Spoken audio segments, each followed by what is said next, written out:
Disebut benalu dan pengangguran. Aku nekat serahkan semua tagihan rumah ke suamiku hari itu juga. Mertuaku girang pikir bakal hemat. Tapi baru seminggu kemudian mereka menangis kelaparan. Ternyata gaji suamiku cuma cukup buat bayar hutang. Mereka tak tahu selama ini aku yang lunasi semuanya. Sebelum ceritanya dimulai, silakan tulis di kolom komentar dari daerah mana saja teman-teman yang menonton cerita ini. Dan dengar cerita sambil aktivitas apa? Nyapu, ngepel, tiduran, rebahan atau apa? Yuk kita simak ceritanya. Udara sejuk dari pendingin ruangan yang menyala di suhu 18 derajat membuat suasana di dalam rumah bercat krem itu terasa sangat nyaman. Kontras dengan terik matahari di luar yang menyengat kulit. Di ruang tengah yang tertata rapi, sebuah televisi layar datar berukuran 50 inci sedang menayangkan acara berita siang. Di atas meja makan, terhidang menu yang jauh dari kata sederhana untuk ukuran tanggal tua. Ada rendang daging sapi yang berminyak kemerahan, sup iga dengan wortel impor, dan piring buah berisi potongan pir dan anggur. Rania duduk di ujung meja, jemarinya bergerak lincah di atas layar ponsel pintar miliknya. Matanya fokus, namun sesekali melirik ke arah suaminya, Anton, yang sedang lahap menyantap potongan daging rendang ketiga. Rania bukan sedang bermain media sosial atau melihat gosip artis. Di layar ponselnya, ia sedang membalas puluhan pesan dari pelanggan dan mengecek resi pengiriman untuk bisnis dropship dan catering daring yang ia kelola. Bisnis yang selama 2 tahun terakhir ini omsetnya melesat tajam. Namun tak pernah diketahui oleh siapapun di rumah itu, termasuk suaminya sendiri. "Ran, kamu ini bisa nggak sih HP-nya ditaruh dulu?" Anton tiba-tiba membanting sendoknya pelan ke piring, menimbulkan bunyi denting yang membuat Rania tersentak. Rania buru-buru mematikan layar ponselnya dan meletakkannya di samping piring nasi yang belum ia sentuh. "Maaf, Mas. Tadi ada teman yang tanya kabar." Dusta Rania pelan, menyembunyikan fakta bahwa ia baru saja menerima transferan pelunasan catering sebesar 3 juta rupiah. Anton mendengus kasar, lalu meneguk air es dengan rakus. Ia menyeka mulutnya dengan tisu. Gayanya seolah bos besar yang baru saja menyelesaikan rapat penting. Padahal, hari ini Anton sedang libur shift karena pabrik tempatnya bekerja sedang mengurangi jam operasional. Istri itu harusnya tahu diri. Suami pulang kerja, capek, butuh diperhatikan. Kamu malah sibuk main HP terus. Lihat rumah, urus suami, jangan cuma tahu leha-leha. Rania hanya mengangguk pelan, menelan rasa perih di hatinya. "Iya, Mas. Tadi aku sudah bersihkan rumah dan masak kesukaan Mas Anton." "Ya itu memang kewajibanmu," potong Anton cepat sambil menyalakan rokoknya di dalam ruangan ber-AC itu. Sesuatu yang sebenarnya sangat dibenci Rania karena asapnya menempel di gorden, tapi ia tak pernah berani melarang. "Coba kamu lihat istri teman-temanku. Mereka sibuk bikin kue, jahit, atau apa kek yang menghasilkan. Kamu cuma ngandelin gaji suami. Untung gajiku besar. Jadi bisa nutup gaya hidupmu yang maunya serba enak ini. Listrik nyala terus. Makan daging terus." Rania menunduk, menyembunyikan senyum miris. "Gaji besar?" Batin Rania menjerit. Gaji Anton hanyalah standar UMR, ditambah sedikit uang lembur jika beruntung. Totalnya tak pernah lebih dari 4,5 juta rupiah bersih. Sementara pengeluaran listrik rumah ini saja sudah menembus 1 juta karena Anton tidak bisa tidur tanpa AC. Belum lagi rokoknya, bensinnya, dan cicilan motor yang ia banggakan. Selama ini, Ranialah yang diam-diam menambal semua kekurangan itu. Daging di meja makan ini, buah-buahan mahal itu, token listrik yang selalu terisi, semuanya uang Rania. Namun, Rania memilih diam. Ia diajarkan ibunya dulu untuk menjaga wibawa suami, seburuk apapun keadaannya. Sore harinya, suasana di depan teras rumah mereka terlihat ramai. Anton sedang memanaskan motor NMAX keluaran terbaru yang baru saja tiba 3 hari lalu. Motor itu mengkilap, gagah, dan terlihat sangat mentereng diparkir di garasi mereka yang sempit. Beberapa tetangga yang lewat berhenti, menatap kagum pada kendaraan roda 2 tersebut. "Wih, mantap kali motor barunya, Pak Anton," seru Pak RT yang kebetulan lewat sambil menuntun sepedanya. "Ganti lagi nih? Perasaan tahun lalu baru ambil motor sport." Anton membusungkan dadanya. Senyum bangga merekah di wajahnya. Ia mengelap bodi motor yang sebenarnya sudah bersih itu dengan kain camois. Ah, biasa saja, Pak RT. Namanya juga rezeki suami soleh. Yang lama sudah bosan, kurang nyaman buat bonceng istri. Jadi ya, ambil yang ini, cash tempo hari saya bayar. Bohong Anton dengan lancar tanpa berkedip. Rania yang sedang menyapu halaman terhenti sejenak. Ia ingat betul bagaimana Anton merengek minta motor baru karena gengsi diejek teman tongkrongannya. Rania ingat betul bagaimana ia mentransfer uang tabungan pribadinya. Hasil jerih payah begadang mengurus orderan, sebesar 35 juta rupiah ke rekening Anton supaya suaminya bisa membeli motor itu secara tunai. Anton bilang ke tetangga itu uangnya, dan Rania membiarkannya. Hebat bener Pak Anton ini, timpal Bu Tejo. Tetangga yang terkenal paling nyinyir namun kali ini memuji. Matanya melirik Rania yang memakai daster sederhana. Bu Rania beruntung banget ya punya suami kayak Pak Anton. Sudah ganteng, royal, kerja keras lagi. Nggak kayak suami saya, boro-boro ganti motor, beli beras aja ngeluh. Bu Rania tinggal duduk manis di rumah. Tahu-tahu motor baru datang. Enak ya jadi pengangguran tapi suami kaya. Kalimat itu menusuk jantung Rania. Pengangguran? Jika mereka tahu bahwa Rania bangun jam 3 pagi untuk merekap orderan dan baru tidur jam 12 malam setelah memastikan semua paket siap kirim, mungkin mereka akan menelan ludah mereka sendiri. Anton tertawa renyah, merangkul pundak Rania dengan gaya yang dibuat-buat mesra. Ya begitulah, Bu Tejo. Saya memang manajakan istri. Kasihan dia kalau harus mikir cari duit. Biar dia di rumah saja, ngurus saya. Walaupun kadangnya borosnya minta ampun. Canda Anton yang disambut tawa para tetangga. Tapi bagi Rania itu bukan candaan. Itu adalah penghinaan yang dibungkus tawa. Yang penting Pak Anton sanggup, kan? Goda Pak RT. Sanggup dong. Kecil lah kalau cuma buat nurutin mau istri. Jawab Anton sombong. Rania hanya tersenyum tipis. Senyum yang tak sampai ke matanya. Ia melihat sorot mata Anton yang begitu menikmati pujian semu itu. Suaminya kecanduan validasi. Kecanduan dianggap sukses. Padahal pondasi keuangannya rapuh seperti kerupuk kena air. Rania masuk ke dalam rumah dengan alasan ingin mengambilkan minum. Padahal dadanya sesak. Di dapur, ia melihat notifikasi di ponselnya. Tagihan kartu kredit Anton untuk gaya hidup dan top-up judi slot online-nya sudah jatuh tempo. Rania menghela napas panjang, lalu dengan jari gemetar, ia menekan tombol bayar lewat aplikasi bank di ponselnya. Lagi-lagi, uang Rania yang menyelamatkan wajah Anton. Entah sampai kapan topeng kemewahan ini bisa ia pertahankan sendirian. Ketenangan semu yang dibangun Rania mulai goyah 3 hari kemudian.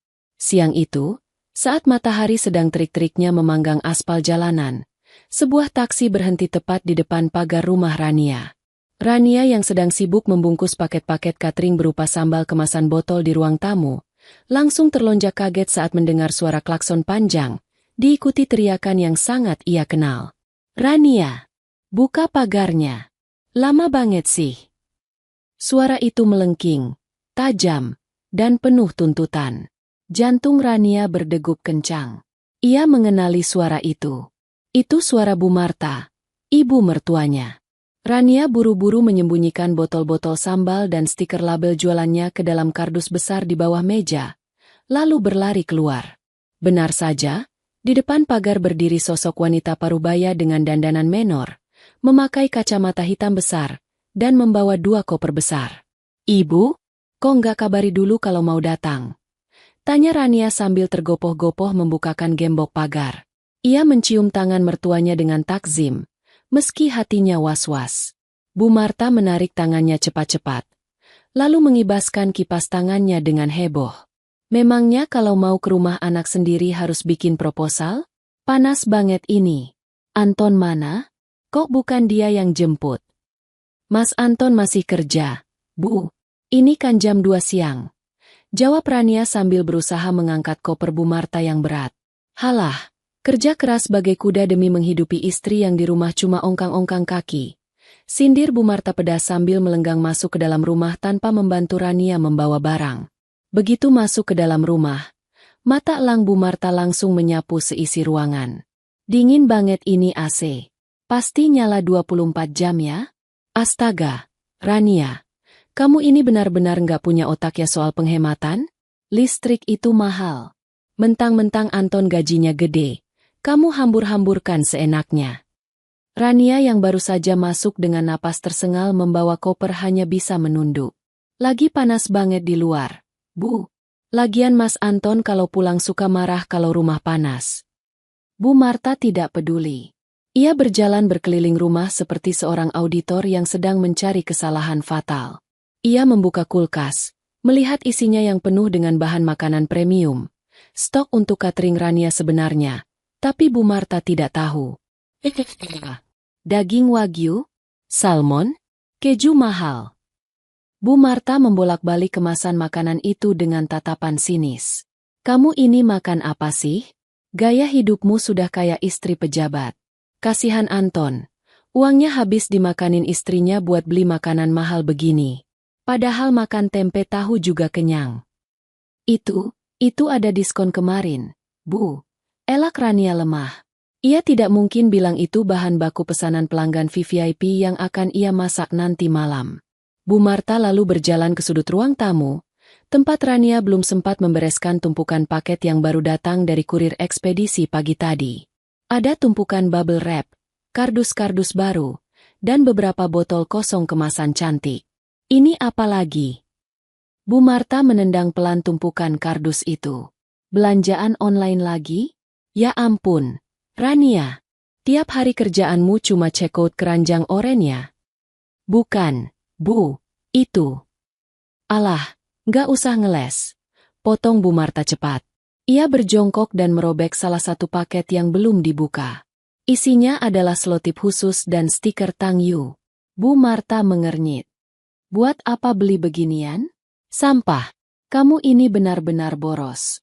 Uang Anton kamu bakar buat beli barang-barang nggak jelas. Rania menahan air matanya. Ingin sekali ia berteriak bahwa semua barang itu adalah modal usahanya. Bahwa dari tumpukan kardus itulah ia bisa membelikan Bu Marta gamis mahal bulan lalu yang diklaim Anton sebagai hadiah darinya. Tapi Rania menahannya. Ia takut ribut. Malam harinya, suasana makan malam terasa sangat mencekam.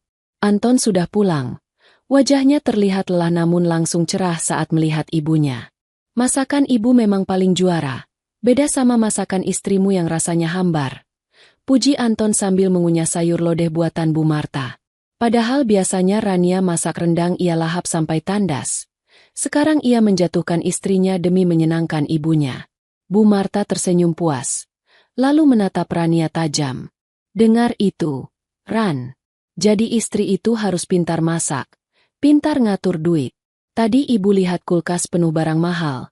Terus di ruang tamu numpuk paket belanjaan. Kamu ini mau bikin suami mati muda karena kerja Rodi? Anton berhenti mengunyah, menatap Rania dengan pandangan menuduh. Seolah ia lupa bahwa ia baru saja kalah judi slot Rp500.000 di jam istirahat tadi. Ia butuh pelampiasan. Kamu belanja apa lagi sih, Ran? Kan aku sudah bilang irit.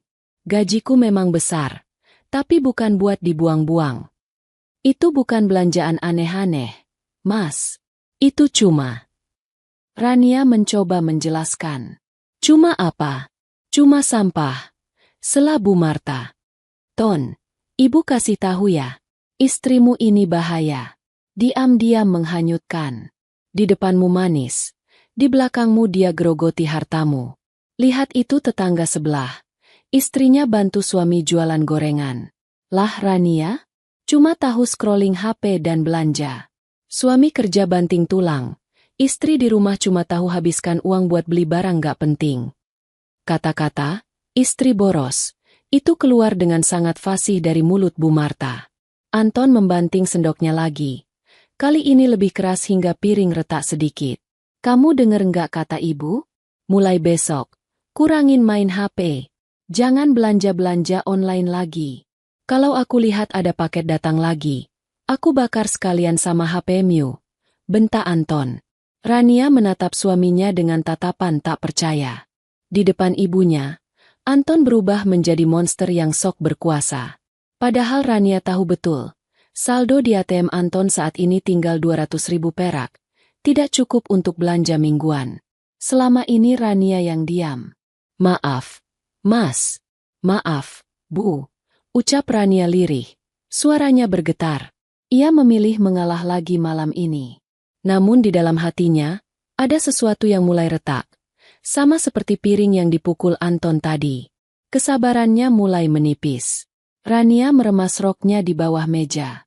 "Tunggu saja," batinnya. "Tunggu sampai kalian tahu siapa yang sebenarnya menghidupi rumah ini." Bu Marta tersenyum penuh kemenangan melihat menantunya terpojok. Ia merasa telah menyelamatkan anaknya dari lintah darat berwujud istri. Tanpa ia sadari, ia baru saja menggali lubang kubur untuk ekonomi anak kesayangannya sendiri.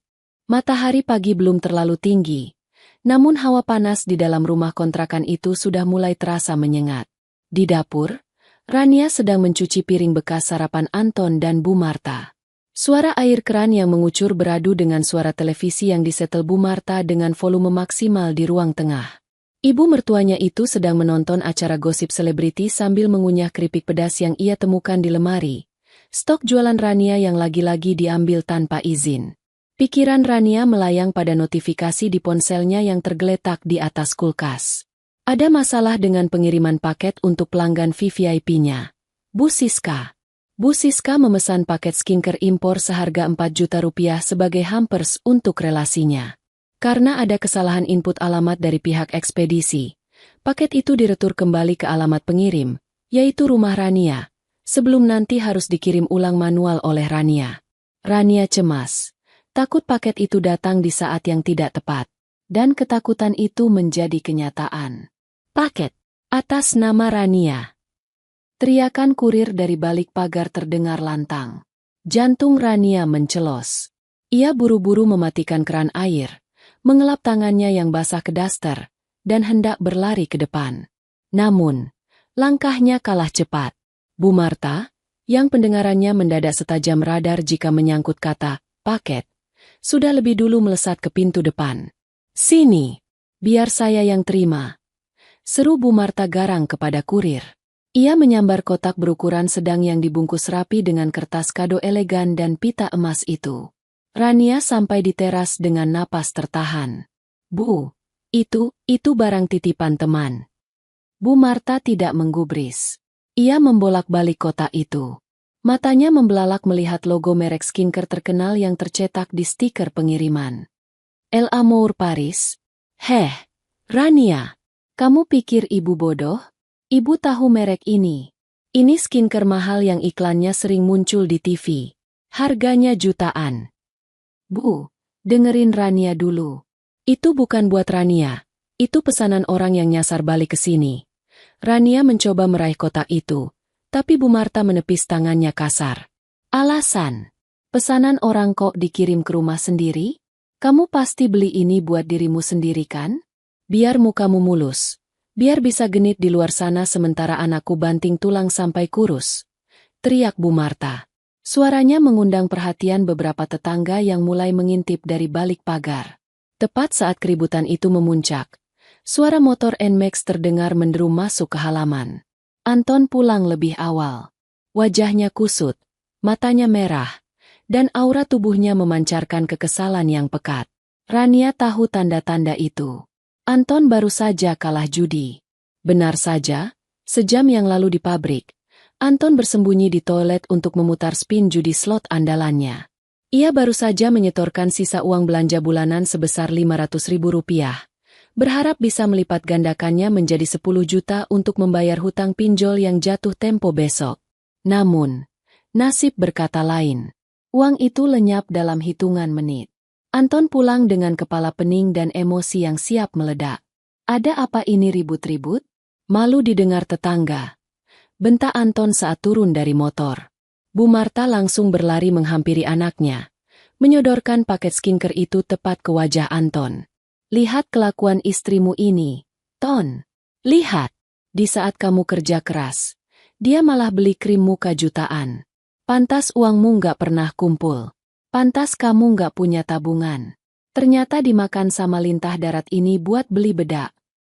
Anton menatap kotak mewah itu. Otaknya yang sedang kalut karena uang hilang, langsung tersulut. Bayangan uang 500 ribunya yang hangus bercampur dengan kemarahan melihat barang mewah di tangan ibunya. Ia tidak peduli fakta sebenarnya. Yang ia butuhkan saat ini adalah pelampiasan atas kegagalannya sendiri. Dan Rania adalah sasaran paling empuk. Anton melangkah lebar mendekati Rania. "Bener ini kamu beli, Ran?" Suaranya rendah tapi menakutkan. "Mas, demi Allah, itu bukan punyaku. Itu barang pelanggan yang retur."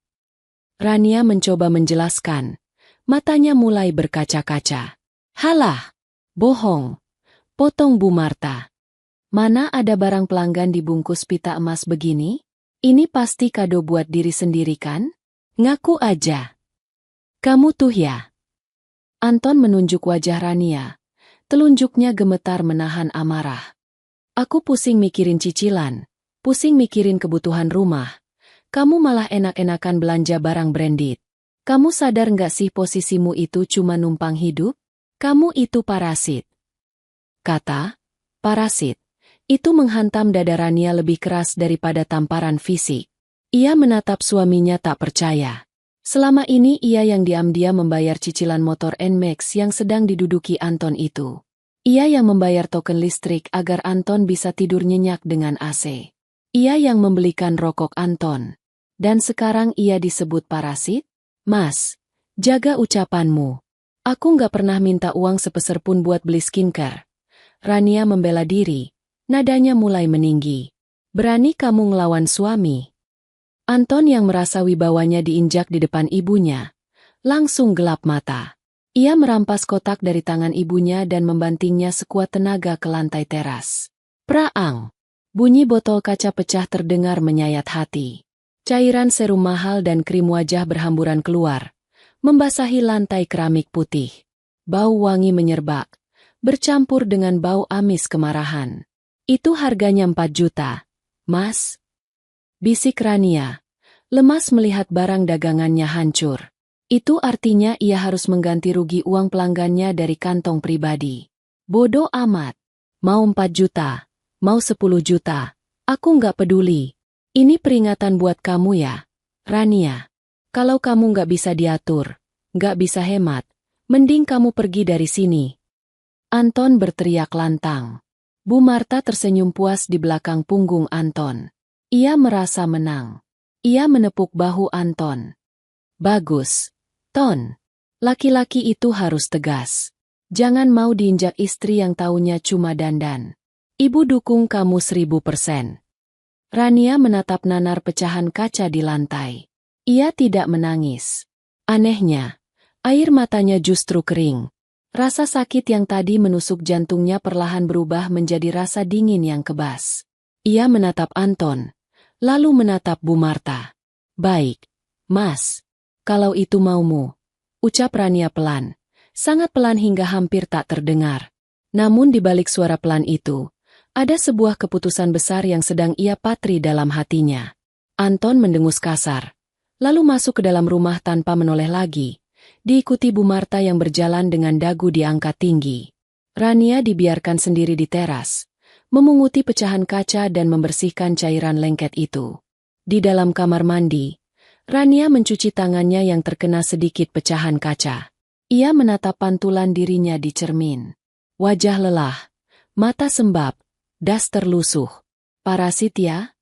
gumamnya pada cermin. "Oke. Kita lihat siapa yang sebenarnya parasit di rumah ini." Rania keluar dari kamar mandi, mengambil ponselnya, dan mengirim pesan singkat pada Bu Siska. "Maaf Bu, paket pecah di jalan. Saya refund uang Ibu 100% hari ini plus bonus untuk orderan berikutnya. Mohon maaf atas ketidaknyamanannya." Setelah mentransfer uang ganti rugi 4 juta rupiah, yang bagi Rania sebenarnya uang kecil dibanding harga dirinya, Rania duduk di tepi kasur. Ia menunggu malam tiba. Ia menunggu saat yang tepat untuk melepaskan beban yang selama ini ia pikul sendirian di punggungnya. Beban berupa gengsi suami dan keserakahan mertua. Malam harinya, suasana di ruang makan terasa canggung dan dingin. Hanya suara denting sendok yang terdengar. Anton makan dengan lahap, seolah kejadian siang tadi tidak pernah terjadi. Bu Marta terus-menerus menambahkan lauk ke piring Anton sambil melirik sinis ke arah Rania yang hanya makan nasi putih dengan sedikit kuah sayur. Setelah makan selesai, Bu Marta berdeham keras. Ini adalah tanda bahwa sidang akan dimulai. Rania, duduk di sini. Jangan ke dapur dulu. Perintah Bu Marta sambil menepuk kursi kosong di hadapannya. Rania menurut. Ia duduk dengan tenang. Kedua tangannya terlipat di atas meja. Wajahnya datar, tanpa ekspresi. Tadi ibu sudah bicara panjang lebar sama suamimu. Bu Marta membuka percakapan dengan nada sok bijak. Kejadian tadi siang itu bukti kalau kamu nggak becus pegang uang dan nggak becus atur prioritas.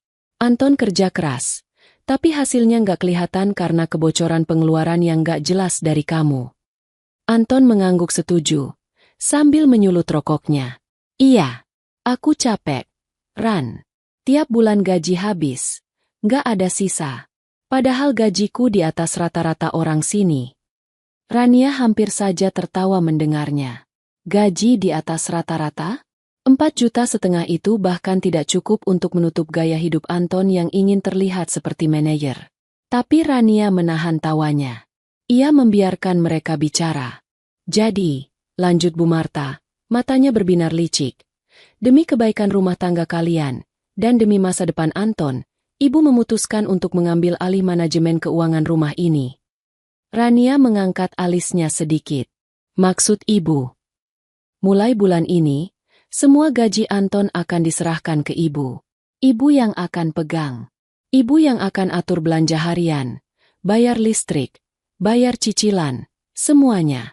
Kamu nggak boleh pegang uang sepeser pun dari Anton.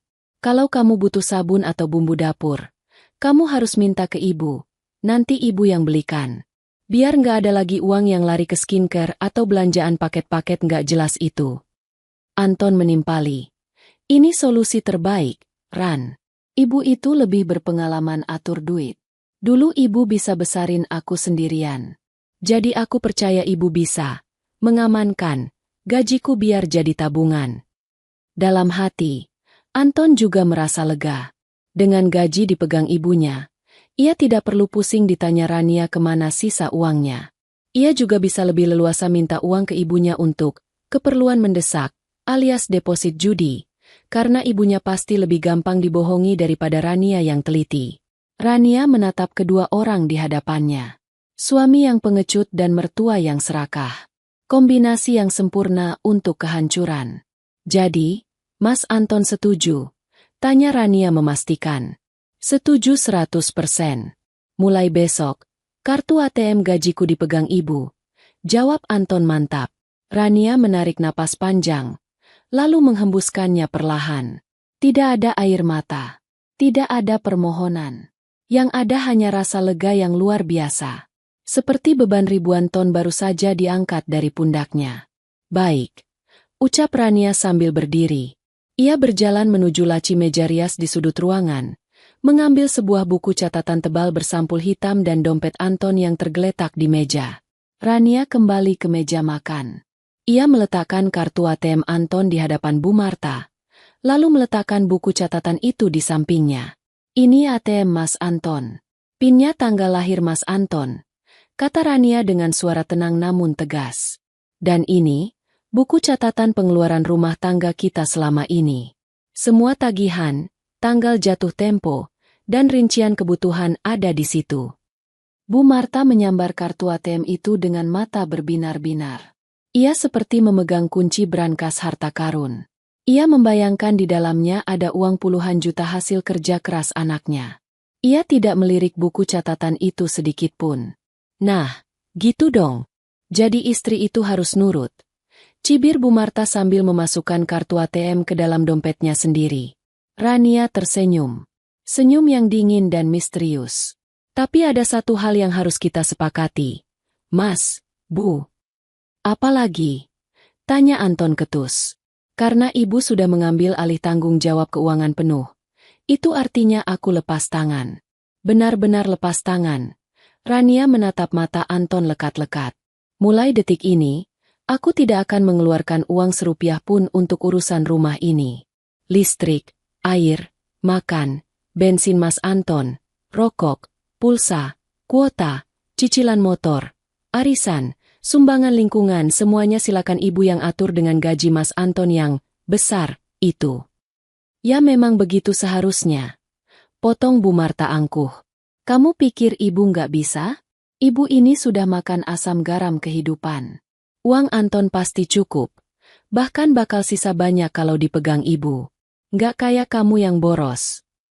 Bagus kalau begitu. Rania mengangguk. Silakan ibu buktikan. Aku akan fokus mengurus diriku sendiri. Oh ya, karena aku nggak pegang uang belanja. Mulai besok aku nggak masak ya. Kan ibu yang pegang uangnya. Jadi terserah ibu mau belanja apa dan masak apa. Gampang. Masak doang mah kecil. Kamu tinggal makan apa yang ibu masak. Jangan protes kalau cuma tempe. Lagi penghematan. Tantang Bu Marta. Siap, Bu. Aku nggak akan protes. Aku makan apa yang ada. Atau kalau nggak ada, aku cari makan sendiri di luar. Jawab Rania santai. Anton merasa ada yang aneh dengan sikap Rania. Biasanya Rania akan menangis atau memohon agar tetap dipercaya. Tapi kali ini, Rania terlihat merdeka. Tapi Anton menepis perasaan tidak enak itu. Ia terlalu senang karena merasa dibela ibunya. Ya sudah, sana masuk kamar. Jangan main HP terus. Usir Anton. Rania berbalik badan. Sebelum masuk ke kamar, ia menoleh sebentar. Selamat ya, Bu, atas jabatan barunya sebagai manajer keuangan. Selamat ya, Mas Anton. Uangnya sudah aman di tangan Ibu. Semoga kalian bahagia. Pintu kamar ditutup. Rania mengunci pintu dari dalam. Ia bersandar di pintu sejenak, lalu berjalan menuju lemari besinya yang tersembunyi di balik tumpukan baju. Ia membukanya, melihat tumpukan uang tunai hasil penjualan mingguan dan beberapa perhiasan emas yang ia beli sendiri. Rania mengambil ponselnya, membuka aplikasi mobile banking rekening pribadinya, rekening yang tidak pernah diketahui Anton. Saldonya menunjukkan angka 9 digit. Saatnya berhenti bersandiwara, bisik Rania pada dirinya sendiri. Ia membuka aplikasi PLN di ponselnya, menghapus ID pelanggan rumah itu dari daftar pembayaran otomatis. Ia membuka aplikasi Marketplace, menghapus tagihan otomatis cicilan paylater Anton yang selama ini ia bayarkan. Ia memutus semua aliran dana subsidinya. Di luar kamar, Bu Marta dan Anton sedang tertawa-tawa. Bu Marta sedang merencanakan belanja baju baru besok menggunakan kartu ATM Anton, membayangkan saldonya masih utuh 5 juta atau lebih. Mereka tidak tahu, saldo di kartu itu hanya tinggal Rp500.000. Sisa uang yang belum sempat Anton judikan. Dan mereka tidak tahu, tagihan listrik rumah ini yang biasa mencapai 1 juta per bulan akan jatuh tempo dalam 3 hari lagi. Malam itu, Rania tidur dengan sangat nyenyak. Jauh lebih nyenyak dari malam-malam sebelumnya. Ia tahu badai akan datang, tapi kali ini, ia bukan lagi orang yang akan basah kuyup. Ia hanya akan menjadi penonton yang duduk manis di tepi jendela, menyaksikan drama yang mereka ciptakan sendiri. Pagi pertama setelah kudeta keuangan itu, suasana rumah terasa aneh. Matahari pagi menerobos masuk melalui celah-celah ventilasi. Namun udara di dalam rumah terasa lebih pengap dari biasanya. Rupanya, Rania sudah mematikan AC di ruang tengah dan ruang tamu sejak subuh. Biasanya, pendingin ruangan itu menyala non-stop untuk menjaga kenyamanan Anton yang tidak tahan panas. Tetapi hari ini baling-baling kipas angin tua di sudut ruanganlah yang berputar dengan suara berdecit, meniupkan angin hangat yang tidak banyak membantu. Bu Marta bangun dengan senyum lebar menghiasi wajahnya. Ia meregangkan tubuhnya di kasur empuk kamar tamu, merasa seperti ratu yang baru saja memenangkan sebuah kerajaan. Dalam bayangannya, kartu ATM berwarna biru di dalam dompetnya adalah tongkat kekuasaan. Ia membayangkan saldo di dalamnya berisi puluhan juta rupiah. Akumulasi dari gaji Anton yang menurutnya besar itu. Dengan semangat menggebu, Bu Marta berjalan menuju dapur, berharap disambut aroma masakan lezat seperti biasanya. Mungkin soto daging atau nasi uduk lengkap dengan lauk pauk mewah yang sering ia lihat di meja makan Rania. Namun, harapan itu hancur seketika saat ia menyingkap tudung saji di meja makan. Tidak ada rendang. Tidak ada ayam goreng mentega. Tidak ada potongan buah segar. Di atas meja hanya ada piring berisi tumpukan telur ceplok yang digoreng seadanya, sedikit gosong di pinggirannya, tempe goreng tepung yang terlihat dingin, dan sambal kecap sederhana. Nasi putih di rice cooker memang masih mengepul hangat, tapi lauknya benar-benar menjatuhkan selera makan Bu Marta yang sudah membumbung tinggi. Ini apa-apaan? Gumam Bu Marta. Matanya melotot menatap hidangan itu. Anton keluar dari kamar sambil menguap lebar. Rambutnya masih acak-acakan. Ia langsung duduk di kursi makan, siap menyantap sarapan. Masak apa hari ini, Bu? Kok baunya nggak sedap kayak biasanya? Tanya Anton sambil mengucek mata. Bu Marta mendengus kesal. Tanya sama istrimu itu. Masa ibu baru bangun dikasih makan begini? Katanya dia masih mau bantu urus rumah. Kok masakannya kayak makanan anak kos tanggal tua begini? Rania muncul dari arah dapur membawa teko berisi air putih hangat. Ia sudah mandi dan berpakaian rapi, mengenakan setelan santai namun terlihat bersih. Wajahnya tenang, tidak ada guratan rasa bersalah sedikit pun. Ia meletakkan teko itu di meja. Loh, Ran? Kok cuma telur? Protes Anton, menatap nanar piringnya. Lidahnya yang sudah terbiasa dimanjakan dengan daging sapi premium dan ikan segar merasa terhina melihat telur ceplok itu. Daging yang di kulkas mana? Atau ayam? Masak itu kek. Rania duduk di kursinya, mengambil nasi sedikit, lalu mengambil satu potong tempe. Bahan makanan di kulkas sudah habis. Mas, daging dan ayam yang kemarin itu jatah catering, bukan jatah rumah. Dan karena mulai hari ini aku nggak pegang uang belanja, ya aku masak apa yang tersisa di lemari dapur saja. Telur dan tempe ini stok terakhir. Alasan, sembur Bu Marta. Kamu pasti sengaja kan nyimpen-nyimpen bahan makanan biar kami nggak bisa makan enak? Dasar pelit. Rania menatap mertuanya datar. Bu, kan ibu yang pegang uang sekarang. Kalau ibu mau makan daging, ibu bisa belanja nanti ke pasar pakai uang Mas Anton. Saya kan sudah bilang, saya lepas tangan soal biaya. Saya masak ini saja sudah untung, pakai gas dan minyak goreng sisa kemarin. Anton terdiam. Logika Rania tidak bisa dibantah, meskipun perutnya kecewa. Ya sudah, Bu, nanti ibu belanja yang banyak. Beli daging sekilo, udang, cumi, masak yang enak buat nanti malam. Kan ATM sudah di ibu, kata Anton dengan nada meremehkan, seolah membeli semua itu semudah membalikan telapak tangan. Bu Marta tersenyum bangga, egonya kembali terangkat. Tenang saja, Ton. Nanti ibu bikin masakan yang jauh lebih enak dari masakan istrimu yang hambar ini. Ibu bakal atur gajimu biar kita bisa makan enak tiap hari tapi tetap hemat. Nggak kayak Rania yang boros. Sarapan pagi itu berlangsung dalam keheningan yang canggung. Anton makan dengan cepat lalu bersiap berangkat kerja. Namun, masalah baru muncul saat Anton hendak memakai sepatu kerjanya. Ran, wifi kok mati? Aku mau pesen ojek online gak bisa connect nih. Teriak Anton dari ruang tamu. Paket data di ponselnya memang sudah habis sejak 2 hari lalu, dan ia selalu mengandalkan wifi rumah yang kencang. Rania yang sedang mencuci piring menyahut dari dapur. Suaranya terdengar santai namun menusuk. Oh, wifi sudah aku putus langganannya pagi ini. Mas, kan tagihannya 500.000 sebulan. Itu pakai uang pribadiku selama ini. Karena sekarang semua pengeluaran ditanggung gaji Mas Anton yang dipegang ibu. Aku pikir itu pemborosan. Jadi aku stop saja. Anton ternganga. Ia baru sadar betapa ia sangat bergantung pada koneksi internet itu. Terus aku pesen ojek pakai apa? Pakai telepati. Minta tethering sama ibu atau beli kuota sendiri? Mas, kan ATM sudah di ibu. Jawab Rania enteng. Anton menggerutu panjang pendek. Ia menoleh ke ibunya. Bu, minta uang cash dong buat beli kuota sama bensin. ATM-nya kan di ibu. Bu Marta yang sedang asyik mematut diri di cermin ruang tamu tampak bingung. Loh, ibu belum sempat ke ATM ambil uang, Ton. Di dompet ibu cuma ada uang receh sisa ongkos taksi kemarin. Yah, gimana sih Bu? Terus aku berangkat kerja gimana? Anton mulai panik. Jam masuk kerja tinggal setengah jam lagi. Rania tiba-tiba melintas menuju kamarnya. Ia berhenti sejenak. Pakai uang saku celengan receh di atas lemari saja dulu. Mas, ada sekitar 20.000. Cukup buat bensin.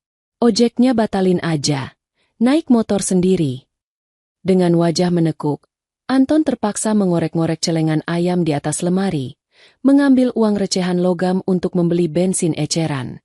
Ia berangkat kerja dengan perasaan dongkol, perut yang kurang kenyang, dan tanpa koneksi internet. Kemewahan kecil yang selama ini ia nikmati, sarapan enak, wifi kencang, uang saku tinggal minta, lenyap dalam satu pagi. Sepeninggal Anton, Bu Marta yang merasa bosan mencoba menyalakan televisi. Ia ingin menonton sinetron streaming langganan Rania. Namun, layar TV menampilkan tulisan, "No Internet Connection." Bu Marta membanting remote ke sofa. Dasar menantu kurang ajar. Fasilitas dimatiin semua. Umpat Bu Marta. Ia ingin marah pada Rania. Tapi pintu kamar Rania tertutup rapat dan terkunci. Di dalam kamar tidur utama yang kini menjadi benteng pertahanannya, Rania sedang duduk bersila di lantai. Ia tidak sedang menangis atau meratapi nasib. Di sekelilingnya, tertumpuk kotak-kotak kontainer plastik berisi stok barang dagangannya. Ia sedang menata ulang manajemen bisnisnya. Rania mengambil ponselnya, mengaktifkan paket data pribadi yang baru ia beli. Notifikasi pesanan masuk bertubi-tubi. Ada 50 pesanan dropship dan 3 pesanan catering nasi kotak untuk acara kantor besok lusa. Alhamdulillah, bisik Rania. Ia mulai mengetik pesan kepada para supliernya, mengalihkan alamat pengiriman barang retur ke alamat kontrakan temannya agar tidak lagi dicegat oleh Bu Marta. Ia juga menghubungi admin ekspedisi langganannya untuk menjemput paket di jam saat Bu Marta biasanya tidur siang atau sedang keluar. Rania tersenyum tipis melihat layar ponselnya. Saldo rekening bisnisnya bertambah lagi 2 juta rupiah pagi ini. Sementara di luar sana, Bu Marta dan Anton sedang terjebak dalam ilusi bahwa mereka kaya raya. Rania memutuskan untuk menarik diri sepenuhnya dari urusan rumah. Ia tidak akan keluar kamar kecuali untuk ke kamar mandi atau mengambil air minum. Ia akan membiarkan mereka menikmati euforia, memegang kekuasaan itu. Siang harinya, Bu Marta yang kelaparan terpaksa menggoreng telur lagi karena ia tidak punya uang tunai untuk belanja ke warung sayur. Dan ia malas berjalan kaki ke ATM yang letaknya lumayan jauh di depan komplek perumahan. Nanti sajalah pas Anton pulang, sekalian minta antar ke ATM ambil uang banyak. Pikir Bu Marta sambil mengunyah telur dadar yang keasinan buatannya sendiri. Besok baru aku belanja besar-besaran. Aku mau bikin syukuran kecil-kecilan undang tetangga. Biar mereka tahu kalau sekarang aku yang pegang kendali dan Rania nggak ada apa-apanya. Bu Marta tidak tahu bahwa keputusan menunda ke ATM itu adalah perpanjangan waktu bagi ketenangannya yang semu. Ia masih memeluk angan-angan bahwa di dalam kartu plastik biru itu tersimpan dana yang cukup untuk membiayai gengsinya. Ia tidak tahu bahwa angka di dalam mesin itu siap menamparnya dengan kenyataan yang sangat pahit. Malam itu, rumah gelap gulita di bagian belakang karena lampu kamar mandi putus dan Rania tidak menggantinya. Anton pulang dengan wajah lelah, mengeluh panas karena tidak ada AC. Sabar, Ton. Besok ibu ke pasar. Sekalian mampir bayar listrik biar dayanya dinaikin lagi kalau perlu. Terus beli daging. Hibur Bu Marta. Iya, Bu. Atur aja. Aku percaya sama ibu, jawab Anton. Lalu tertidur di sofa dengan keringat bercucuran, memimpikan hidup enak yang ia kira akan segera datang kembali. Rania hanya mengintip dari celah pintu kamarnya, lalu kembali fokus pada laptopnya, mencatat keuntungan bersih bulan ini yang menyentuh angka 2 digit. 3 hari berlalu dengan lambat dan penuh gerutu. Stok telur dan tempe di kulkas benar-benar habis. Bu Marta sudah tidak sabar lagi. Hari ini adalah hari besar yang ia rencanakan. Ia ingin memasak rendang dan opor ayam, lalu mengundang Bu Tejo dan beberapa tetangga lain untuk makan siang bersama. Tentu saja dengan niat pamer terselubung bahwa di bawah manajemennya, dapur Anton tetap ngebul dengan menu mewah. Pagi-pagi sekali, Bu Marta sudah berdandan rapi. Ia memakai gamis terbaiknya, memoleskan lipstik merah menyala, dan menenteng tas belanja besar. Rania, Jaga rumah. Ibu mau ke pasar belanja besar. Teriak Bu Marta di depan pintu kamar Rania. Tidak ada jawaban. Tapi Bu Marta tidak peduli. Ia merasa di atas angin. Bu Marta berjalan kaki dengan langkah angkuh menuju pangkalan ojek di depan komplek. Sepanjang jalan, ia menyapa tetangga dengan nada dibuat-buat ramah. Bu Marta, mau kemana pagi-pagi? Tanya seorang ibu tetangga yang sedang menyiram tanaman. Mau ke pasar, Bu. Mau belanja daging sekilo 2 kilo lah. Rencananya mau masak besar. Kasihan Anton beberapa hari ini makanannya kurang bergizi karena istrinya malas. Nanti mampir ya ke rumah jam makan siang. Ujar Bu Marta dengan dagu terangkat. Wah, mantap Bu. Pakai uang belanja dari Pak Anton ya? Iya dong. Anak saya itu kan gajinya besar. Cuma selama ini salah urus saja sama istrinya. Sekarang saya yang pegang. Dijamin makmur. Bu Marta tertawa renyah. Lalu naik ke ojek yang sudah dipanggilnya. Tujuan pertamanya bukan pasar, melainkan gerai ATM yang terletak di sebelah minimarket, sekitar 1 kilometer dari rumah. Bu Marta turun dari ojek, meminta tukang ojek menunggunya sebentar. Tunggu ya, Bang. Saya mau ambil uang dulu. Nanti antar saya ke pasar daging. Perintah Bu Marta. Dengan percaya diri, Bu Marta melangkah masuk ke dalam bilik kaca ber-AC itu. Ia membuka dompetnya, mengeluarkan kartu ATM milik Anton dengan gerakan teatrikal, seolah-olah ia sedang memegang black card milik miliarder. Ia memasukkan kartu ke mesin, menekan pin tanggal lahir Anton yang sudah ia hafal di luar kepala. Layar mesin berkedip, menampilkan pilihan menu. Bu Marta menekan tombol, penarikan tunai. Ia berencana mengambil uang 2 juta rupiah sebagai permulaan. Cukup untuk belanja mewah dan pegangan seminggu ke depan, pikirnya. Jari telunjuknya yang memakai cincin emas imitasi menekan angka 2 juta. Ia menunggu suara mesin menghitung uang. Kek. Suara mekanis itu terdengar merdu di telinganya. Namun tiba-tiba, layar berubah menjadi pesan peringatan berwarna merah. Saldo Anda tidak mencukupi. Bu Marta mengerjap. Keningnya berkerut. Hah? Rusak kali mesinnya. Gumamnya. Ia menekan tombol cancel. Lalu mencoba lagi. Kali ini ia mencoba menarik 1 juta rupiah. Lagi-lagi, pesan yang sama muncul. Saldo Anda tidak mencukupi. Jantung Bu Marta mulai berdegup kencang. Keringat dingin mulai merembes di balik bedaknya yang tebal. Kok enggak bisa sih? Apa Anton salah kasih PIN? Tapi kan tadi sudah masuk menunya. Dengan tangan sedikit gemetar, Bu Marta memilih menu, informasi saldo. Ia menahan napas saat menunggu angka itu muncul di layar. Layar berkedip, dan menampilkan deretan angka. Saldo rekening, Rp500.250. Bu Marta terbelalak. Ia memajukan wajahnya sampai hampir menempel ke layar. Memastikan matanya tidak salah lihat. Rp500.000. Bukan 5 juta. Bukan 10 juta. Hanya Rp500.000 lebih sedikit perak. Enggak mungkin. Desisnya. Kakinya terasa lemas seketika. Ini pasti salah. Pasti ada yang salah. Ia mencoba mengecek sekali lagi, berharap angka nolnya bertambah. Namun, realita di layar tetap sama. Dingin dan tak terbantahkan. Uang di rekening anak kesayangannya yang ia banggakan itu jumlahnya bahkan tidak cukup untuk membeli daging sapi 2 kilo dan bumbu-bumbunya. Apalagi membayar tagihan listrik yang sebentar lagi datang. Kepanikan berubah menjadi amarah. Wajah Bu Marta memerah padam. Sebuah kesimpulan melintas cepat di otaknya yang sedang kalut. Rania. Pasti perempuan ular itu yang mengambilnya duluan. Kurang ajar. Maling. Teriak Bu Marta di dalam bilik ATM, membuat satpam yang berjaga di luar menoleh kaget. Bu Marta keluar dari ATM dengan napas memburu. Ia melupakan tukang ojek yang menunggu. Ia berjalan mondar-mandir di depan minimarket, lalu memutuskan untuk pulang. Ia tidak jadi ke pasar. Ia harus mengadili Rania sekarang juga. Sesampainya di rumah, Bu Marta membanting pintu pagar dengan kasar. Anton kebetulan sedang ada di rumah karena hari ini ia masuk shift malam.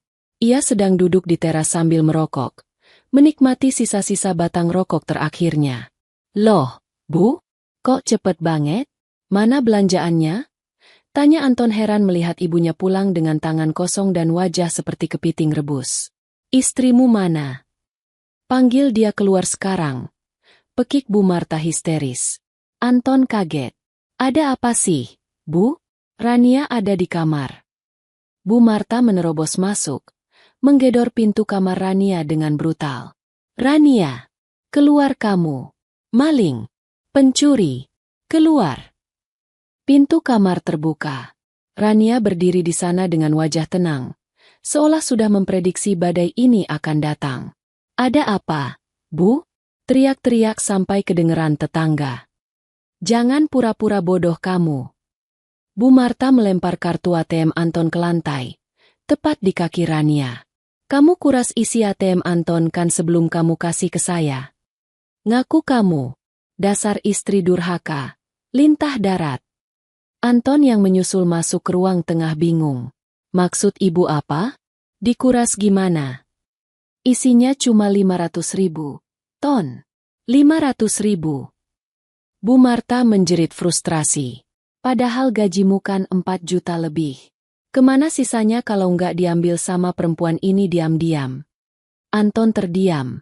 Wajahnya pucat. Ia menatap Rania, lalu menatap ibunya.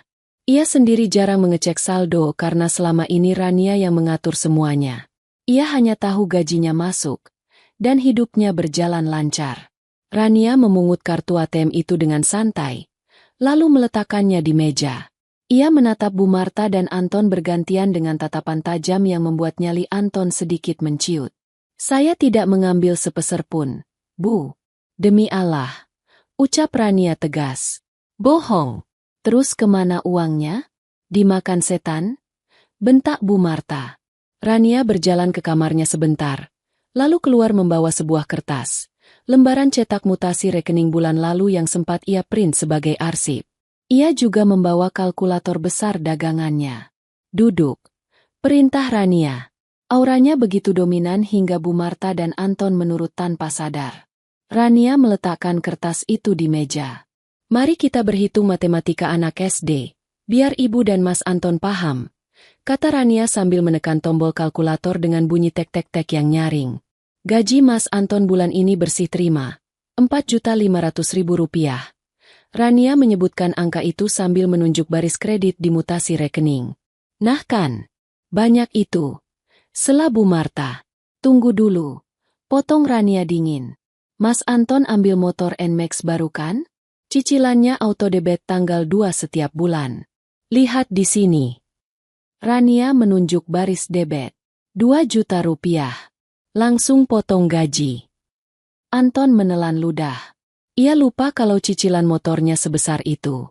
Sisa 2,5 juta. Lanjut Rania.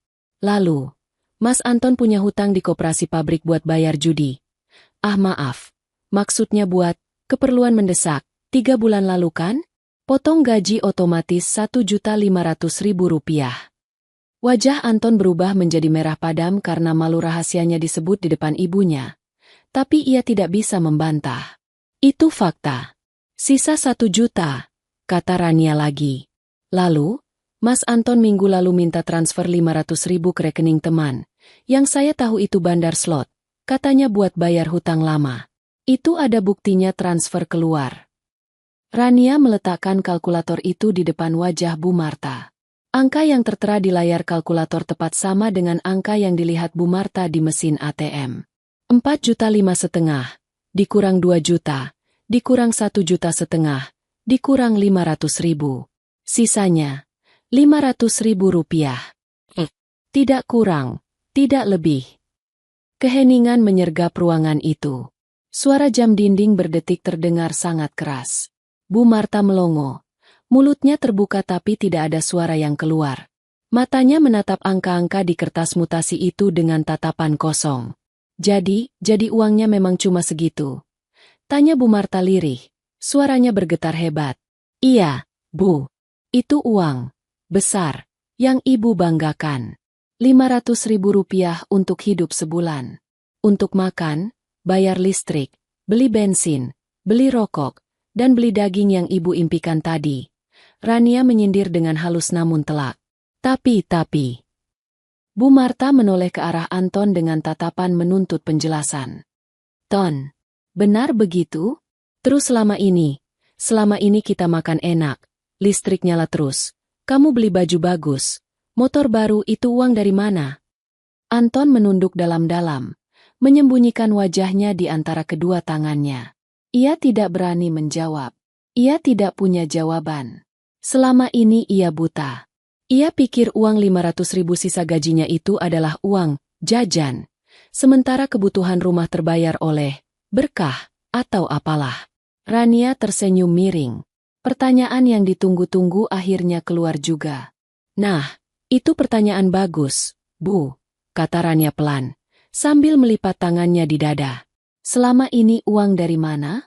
Coba Ibu dan Mas Anton pikirkan baik-baik. Kalau gaji Mas Anton cuma sisa segitu, siapa yang selama ini menambah lubang besar di kapal bocor ini? Rania tidak memberi jawaban langsung. Ia membiarkan pertanyaan itu menggantung di udara, mencekik leher mereka perlahan-lahan. Ia membiarkan realita menampar wajah mereka berdua. Silakan dinikmati uang 500.000-nya. Bu, cukup kok kalau cuma buat beli telur sebulan lagi.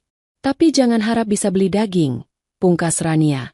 Lalu berbalik badan dan masuk kembali ke kamarnya, meninggalkan Bu Marta yang mulai gemetar menahan tangis dan Anton yang terpaku dalam kebodohannya sendiri. 1 minggu setelah kudeta keuangan yang dilakukan Bu Marta, suasana di rumah kontrakan tipe 36 itu berubah drastis menjadi seperti neraka kecil. Udara di dalam rumah terasa pengap dan lembab karena AC tidak pernah dinyalakan lagi. Kipas angin tua yang menjadi andalan satu-satunya kini berbunyi krek-krek memilukan, seolah memprotes beban kerja yang berlebihan. Namun, suara yang paling meneror bukanlah derit kipas angin, melainkan bunyi titit yang nyaring dan berulang-ulang dari meteran listrik prabayar di dinding depan rumah. Bunyi itu menandakan KWH listrik sudah berada di ambang batas kritis, di bawah 5 kWh. Bagi tetangga sekitar, itu hanya suara gangguan biasa. Tapi bagi penghuni rumah, itu adalah hitungan mundur menuju kegelapan total. Di dapur, Bu Marta sedang mengorek-ngorek dasar kaleng beras dengan gelas plastik. Bunyi srek-srek terdengar menyedihkan. Kosong. Hanya tersisa butiran-butiran patah dan debu beras. Ia beralih ke rak bumbu, botol minyak goreng sudah kering kerontang, hanya menyisakan endapan keruh di dasar botol. Gas LPG 3 kg yang terpasang di kompor juga sudah menunjukkan tanda-tanda sekarat. Apinya berwarna merah dan kian mengecil. Anton, bangun! Bu Marta berteriak dari dapur dengan nada frustrasi yang tak bisa disembunyikan. Anton yang sedang tidur meringkuk di sofa ruang tengah, karena kamar tidurnya terlalu panas, terbangun dengan kaget. Rambutnya lepek oleh keringat. Wajahnya kusam karena seminggu ini ia tidak memakai sabun cuci muka mahalnya yang sudah habis dan tidak dibelikan lagi oleh ibunya. Apa sih, Bu? Pagi-pagi sudah teriak. Keluh Anton sambil duduk. Perutnya berbunyi nyaring minta diisi. Apa-apa? Gundulmu. Lihat ini. Bu Marta melempar kaleng beras kosong ke lantai. Kaleng itu menggelinding dan berhenti tepat di kaki Anton. Beras habis. Gas mau habis. Listrik dari tadi malam sudah teriak-teriak minta diisi. Kamu mau kita mati kelaparan di sini? Anton menggaruk kepalanya yang gatal. Ya tinggal beli, Bu. Ribet amat. Beli pakai apa? Hah? Mata Bu Marta melotot. Urat lehernya menonjol. Uang 500.000 yang kemarin itu sudah ludes. Ludes. Anton. Habis buat beli telur. Beli pulsa kamu yang katanya buat kerja tapi ternyata buat main game. Beli token listrik 50.000 yang cuma tahan 2 hari karena kamu nyalain TV terus. Lah? Kok habis? Perasaan baru kemarin gajian. Anton tampak bingung. Logika matematikanya memang tumpul. Ia terbiasa hidup tanpa memikirkan detail karena Rania yang selalu membereskan semuanya. Ya habislah. Kamu pikir 500.000 itu 5 juta. Bu Marta terduduk lemas di kursi meja makan. Wajahnya yang biasa angkuh kini terlihat tua dan lelah. Lipstiknya sudah tidak merah lagi. Ia tidak punya semangat untuk berdandan. Rasa lapar dan gengsi yang hancur perlahan menggerogoti kewarasannya. Di tengah keributan itu, pintu kamar Rania terbuka. Rania keluar dengan penampilan yang sangat kontras dengan keadaan rumah. Ia memakai pakaian rapi, wangi parfum lembut tercium saat ia lewat, dan wajahnya tampak segar. Di tangannya ada segelas susu coklat hangat yang ia seduh sendiri menggunakan pemanas air listrik pribadinya di dalam kamar. Rania berjalan santai melewati Anton dan Bu Marta, menuju teras untuk mengambil paket yang baru dilempar kurir lewat pagar. "Heh, Rania," panggil Bu Marta tajam. Aroma susu coklat itu membuat perut Bu Marta semakin perih. Rania berhenti, menoleh sedikit. "Ya, Bu. Kamu tega ya lihat mertua dan suamimu kelaparan begini? Kamu enak-enakan minum susu, sementara kami cuma minum air putih dari keran yang dimasak," sembur Bu Marta. Rania tersenyum tipis. "Loh, kan ibu manajer keuangannya. Saya cuma anak buah yang sudah dipecat dari urusan dapur. Lagian, itu susu saya beli pakai uang bisnis saya sendiri. Kalau ibu mau, ibu bisa beli di warung depan. Oh iya, lupa, uang kas negara sedang kosong ya." Sindiran itu menohok ulu hati Bu Marta. "Ran, tolonglah." Anton memelas. Harga dirinya sebagai suami runtuh oleh rasa lapar. "Pinjami ibu uang dulu. 100.000 aja buat beli beras sama token. Nanti gajian bulan depan aku ganti." Rania berbalik badan sepenuhnya, menatap kedua manusia itu dengan pandangan iba yang dibuat-buat. "Mas, gajian masih 3 minggu lagi. Kalau aku kasih 100.000 sekarang, besok lusa habis lagi, terus minta lagi. Itu namanya bukan solusi. Itu gali lubang tutup lubang." Rania kemudian meletakkan gelas susunya di meja, lalu mengambil sebuah buku catatan kecil dari saku celananya. "Biar kalian sadar, aku kasih rinciannya sekarang.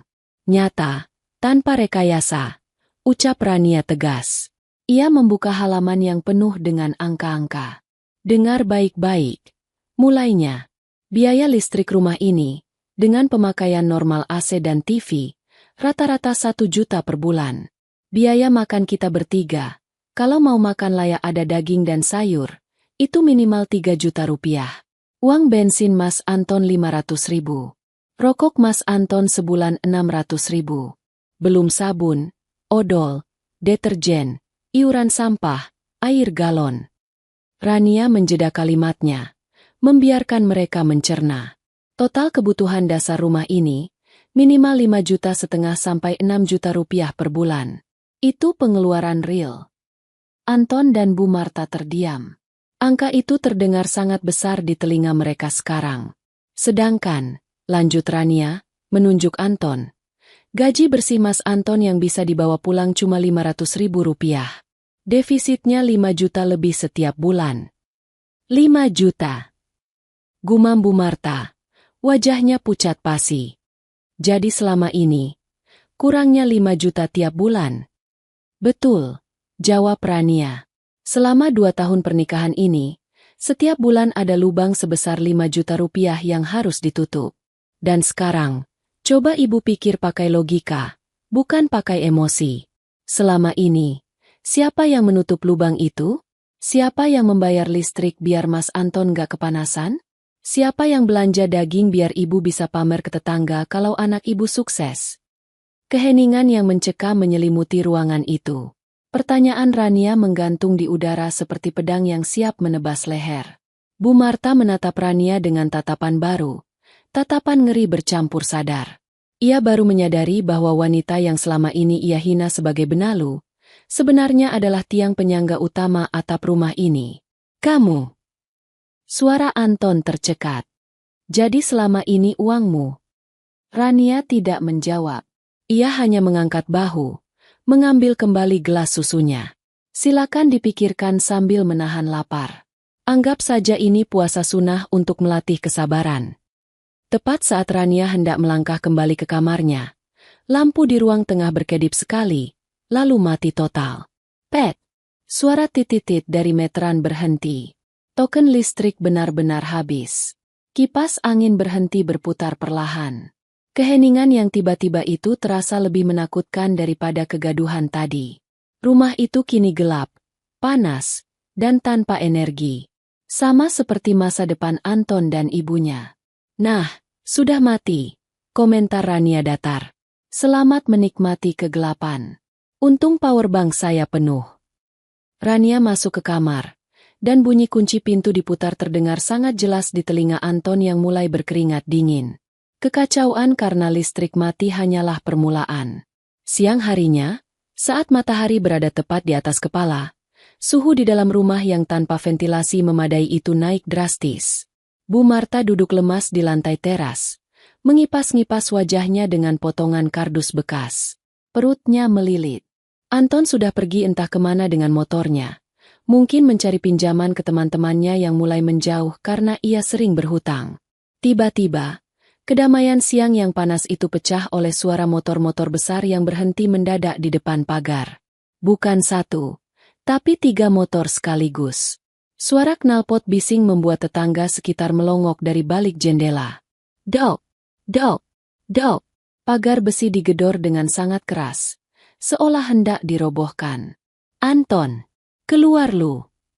Suara bentakan kasar terdengar dari luar. Bu Marta terlonjak kaget. Jantungnya hampir copot. Ia mengintip dengan takut-takut. Di depan pagar, berdiri 3 orang pria berbadan tegap, berkulit gelap, dengan wajah garang. Mereka memakai jaket kulit hitam meski cuaca panas terik. Aura mereka memancarkan bahaya. Siapa ya? Cicit Bu Marta. Tidak berani mendekat ke pagar. Mana anak lu si Anton? Suruh keluar. Jangan ngumpet di ketiak emak. Teriak salah satu pria yang memiliki tato di lehernya. Ia menendang pagar sekali lagi hingga berguncang hebat. Bu Marta gemetar. Kakinya lemas. Ia belum pernah berhadapan dengan preman atau penagih hutang seumur hidupnya. Ia selalu merasa hidupnya terhormat. Tiba-tiba, motor Renmax Anton muncul di belokan gang. Anton yang baru pulang dengan tangan kosong, terkejut melihat tamu yang menunggu di depan rumahnya. Wajahnya langsung pucat pasi, lebih putih dari kertas. Ia hendak memutar balik motornya untuk kabur, tapi terlambat. Salah satu penagih hutang itu melihatnya. Nah itu dia. Woi, jangan kabur lu. Para penagih itu berlari mengejar. Anton yang panik justru kehilangan keseimbangan saat memutar motor. Ia jatuh terguling bersama motor kesayangannya. Sebelum ia sempat bangun, kerah bajunya sudah dicengkeram oleh si pria bertato. Ampun, Bang. Ampun. Anton merengek seperti anak kecil, mengangkat kedua tangannya. Ampun, ampun. Lu janji bayar minggu lalu. Mana duitnya? Bentak pria itu sambil menyeret Anton masuk ke halaman rumah seperti menyeret karung beras. Bu Marta menjerit histeris melihat anak kesayangannya diperlakukan kasar. Tolong, tolong, jangan sakiti anak saya. Kalian siapa? Kami dari aplikasi pinjaman kilat, Bu. Anak ibu ini punya hutang 20 juta. Udah nunggak 3 bulan, bunga berbunga jadi 35 juta. Jelas salah satu penagih dengan nada tinggi. 35 juta. Bu Marta merasa dunia berputar. Ia memegangi dadanya yang sesak. Anton, kamu punya hutang segitu buat apa? Anton yang kini terpojok di dinding teras, gemetar hebat. Buat main judi, Bu. Sama buat nutup cicilan motor bulan lalu, aku hilaf, Bu. Pengakuan itu menghancurkan sisa-sisa kebanggaan Bu Marta pada anaknya. Anak yang ia puji-puji sukses, ternyata hanyalah pecundang yang terlilit hutang judi. Kalau nggak ada duit, kita angkat barang. Perintah si pemimpin penagih. Jangan, jangan. Anton menangis. Ia berlari dan bersembunyi di belakang punggung ibunya yang kurus. Pemandangan yang sangat memalukan. Seorang pria dewasa berlindung di balik ibunya yang tua. Bu, tolongin Anton. Bu, bayarin dulu. Bu. Ibu nggak punya uang, Anton. Bu Marta menangis meraung-raung. Uang makan aja nggak ada. Tanpa mempedulikan tangisan mereka, 2 penagih hutang itu menerobos masuk ke dalam rumah. Pintu depan yang tidak terkunci memudahkan akses mereka. Mereka mulai mengangkat barang-barang berharga yang ada. TV ini lumayan, Seru salah satu penagih sambil mencabut kabel televisi 50 inci dari stop kontak. TV kebanggaan Anton yang biasa dipakai menonton bola kini berpindah tangan. Sofa ini juga angkat. Kekacauan terjadi. Bu Marta berusaha menahan TV itu, menarik-narik lengan si penagih. Jangan TV. Itu hiburan saya satu-satunya. Jangan. Minggir. Nek. Atau lu mau gantiin bayar? Si penagih mendorong Bu Marta pelan tapi cukup untuk membuatnya jatuh terduduk di lantai. Di tengah keributan yang memalukan itu, di mana tetangga mulai berkerumun di depan pagar sambil berbisik-bisik dan merekam dengan HP mereka, pintu kamar utama terbuka perlahan. Rania keluar. Ia berdiri di ambang pintu kamar, bersandar santai dengan tangan terlipat di dada. Ia menyaksikan pemandangan itu dengan wajah datar, tanpa ekspresi panik sedikitpun. Seolah ia sedang menonton pertunjukan drama di televisi. Mas Anton, panggil Rania tenang. Suaranya tidak keras, tapi anehnya terdengar jelas di tengah kegaduhan. Semua orang menoleh, termasuk para penagih hutang. Mereka tertegun melihat Rania yang tampak tenang dan berwibawa, kontras dengan kekacauan di sekitarnya. Rania, tolongin mas, bayarin mereka. Kamu punya uang kan di tabungan? Tolong mas kali ini aja. Anton memohon. Air mata dan ingus bercampur di wajahnya. Bu Marta juga menatap Rania dengan tatapan memelas. Rania, tolong suamimu. Jangan biarkan TV ibu dibawa. Rania menatap si penagih hutang. Berapa total hutangnya, Bang? 35 juta. Neng. Udah sama denda keterlambatan, jawab si penagih. Nadanya sedikit lebih sopan melihat sikap Rania. Suami Neng ini bandel. Janji-janji doang. Katanya istrinya yang bakal urus. Rania tersenyum miring. Oh, begitu. Dulu memang saya yang urus. Bang, tiap bulan saya yang bayar cicilan minimalnya diam-diam biar abang gak datang ke sini. Tapi, Rania menatap Anton tajam. Sejak minggu lalu, saya sudah tidak pegang kendali keuangan lagi. Suami saya dan ibunya bilang saya boros dan tidak becus. Jadi, mereka yang pegang uangnya sekarang. Rania menoleh ke arah penagih itu lagi. Silakan dilanjut. Bang, ambil saja barang-barangnya. TV, sofa, kulkas, mesin cuci, ambil semua yang menurut abang nilainya cukup buat nutup hutang. Barang-barang itu dibeli pakai uang saya kok. Tapi saya ikhlas. Anggap saja sedekah buat buang sial. Jawaban Rania membuat Anton dan Bu Marta ternganga. Mereka pikir Rania akan menjadi pahlawan seperti biasanya. Rania, kamu gila ya? Itu harta benda kita, jerit Bu Marta. Harta benda saya, Bu. Bukan kita. Koreksi Rania dingin. Tapi karena ibu dan Anton sudah nggak bisa bayar pakai uang, ya bayar pakai barang. Adil kan? Rania mundur selangkah, masuk kembali ke kamarnya. Oh ya, Bang, motor Nmax di depan itu lunas kok BPKB-nya. Kalau TV masih kurang, angkat saja motornya sekalian. Kuncinya ada di saku celana suami saya. Setelah mengucapkan kalimat pamungkas itu, Rania menutup pintu kamarnya kembali. Klik. Suara kunci diputar terdengar lagi sebagai vonis mati bagi Anton. Wah, ide bagus tuh Neng. Seru si penagih hutang girang. Mata Anton terbelalak horor. Jangan motor gue. Itu nyawa gue.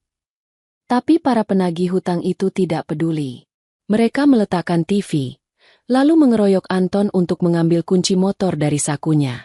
Teriakan Anton dan tangisan histeris Bu Marta menggema di siang bolong, menjadi tontonan gratis bagi para tetangga yang kini tahu belang keluarga yang selama ini sok kaya itu.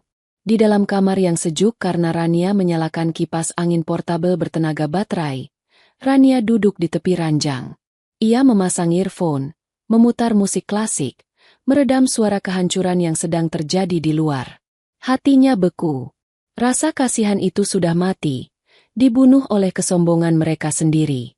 Matahari sore yang condong ke barat menyorot tajam ke halaman rumah kontrakan yang kini berubah menjadi arena pertarungan harga diri. Debu beterbangan di udara, bercampur dengan bau keringat dan kepanikan yang menyengat. Anton masih berguling di tanah, memeluk ban depan motor NMAX kesayangannya sekuat tenaga, seolah motor itu adalah nyawanya sendiri. "Jangan! Tolong jangan diambil. Ini satu-satunya harta gue," raung Anton dengan suara serak. Air mata dan ingus membasahi wajahnya yang kusam. Ia tidak lagi peduli dengan tatapan para tetangga yang berkerumun di balik pagar, merekam kejadian memalukan itu dengan ponsel mereka. Dua penagih hutang berbadan kekar itu berusaha menarik motor tersebut, sementara satu orang lagi, si pemimpin bertato, mencoba melepaskan cengkeraman tangan Anton dengan cara menginjak jemarinya. "Lepasin, bego. Lu nggak bayar, motor ini jaminannya," bentak si penagih hutang sambil menekan sol sepatunya ke jari Anton. "Aarg, sakit. Bu, tolong bu," jerit Anton kesakitan. Bu Marta yang duduk terkulai di teras hanya bisa menangis histeris. Ia ingin menolong anaknya, tapi kakinya terlalu lemas untuk berdiri. Ia merasa dunia kiamat hari ini. TV sudah diangkut ke pinggir jalan, sofa sudah dikeluarkan, dan sekarang simbol kesuksesan anaknya, motor itu, akan dirampas paksa. "Ya Allah, cobaan apa ini?" ratap Bu Marta. Masih belum sadar bahwa ini bukan cobaan, melainkan tuai dari apa yang ia tanam.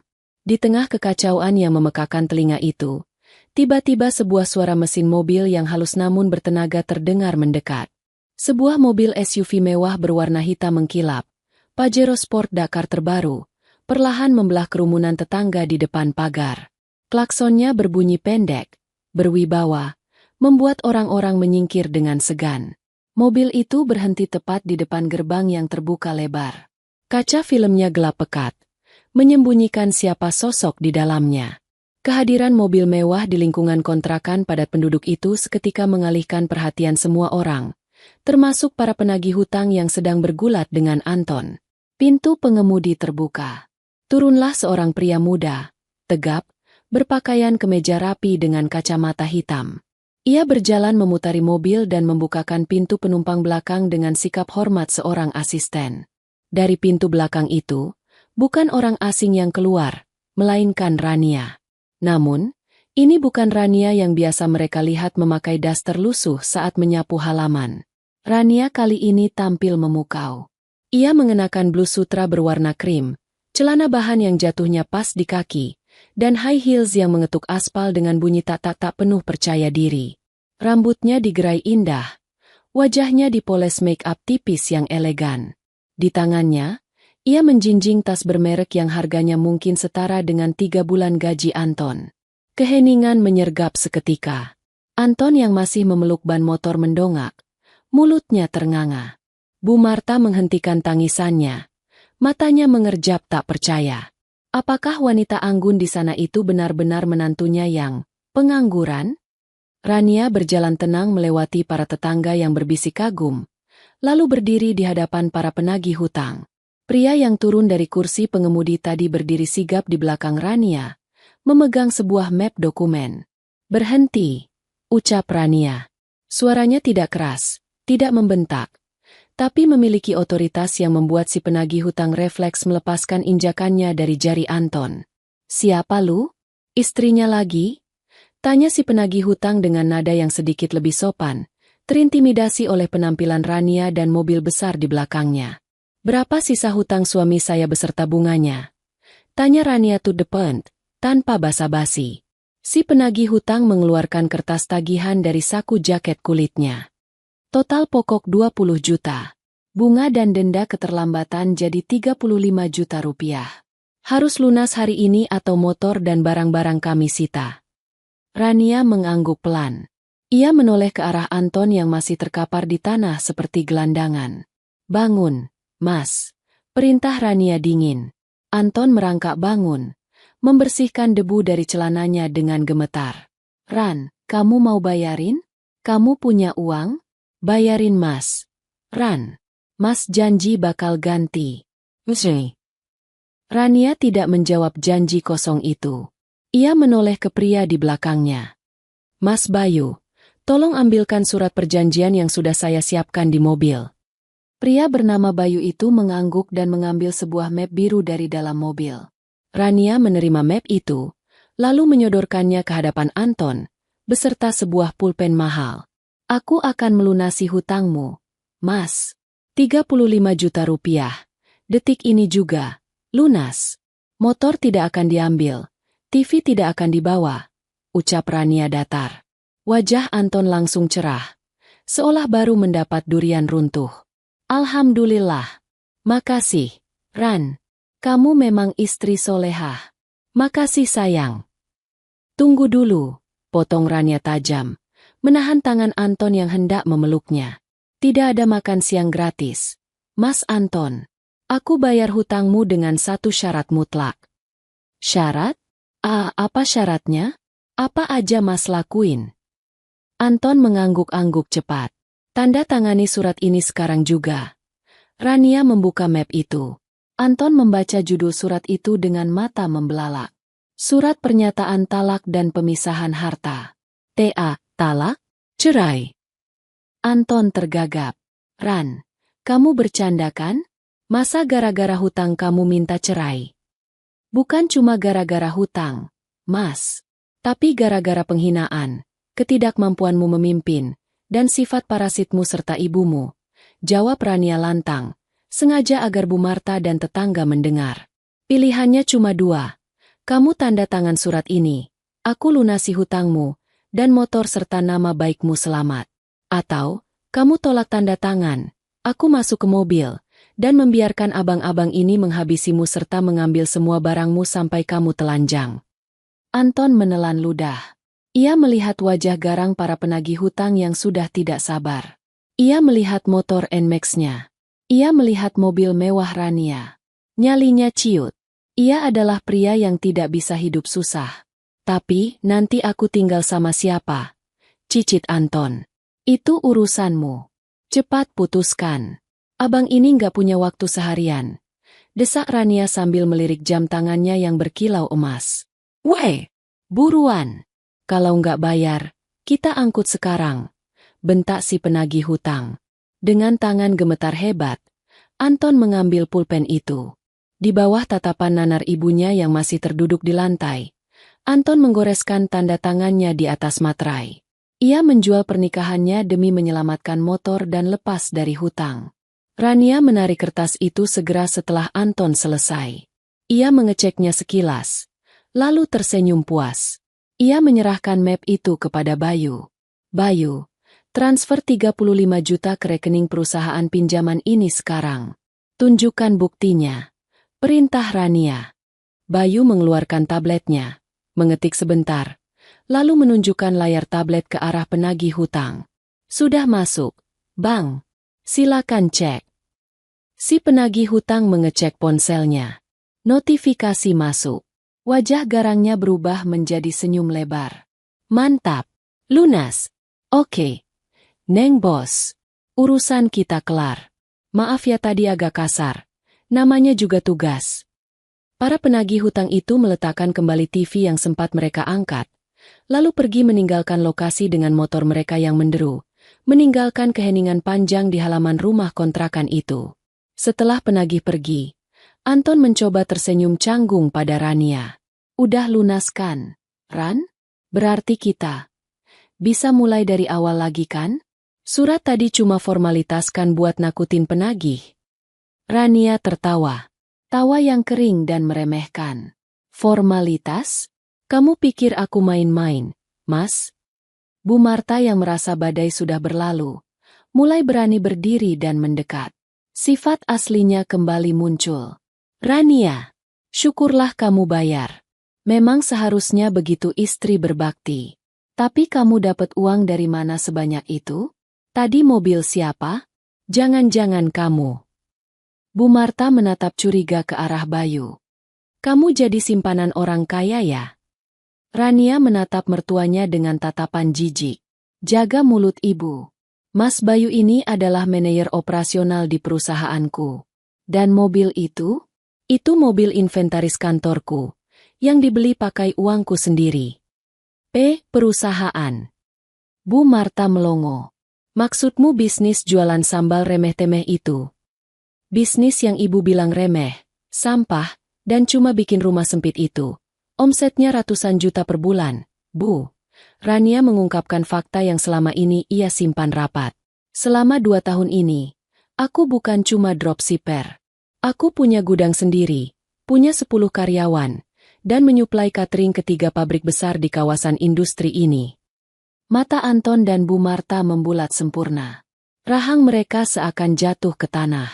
Selama ini, Rania melangkah maju, mendekatkan wajahnya ke wajah Bu Marta.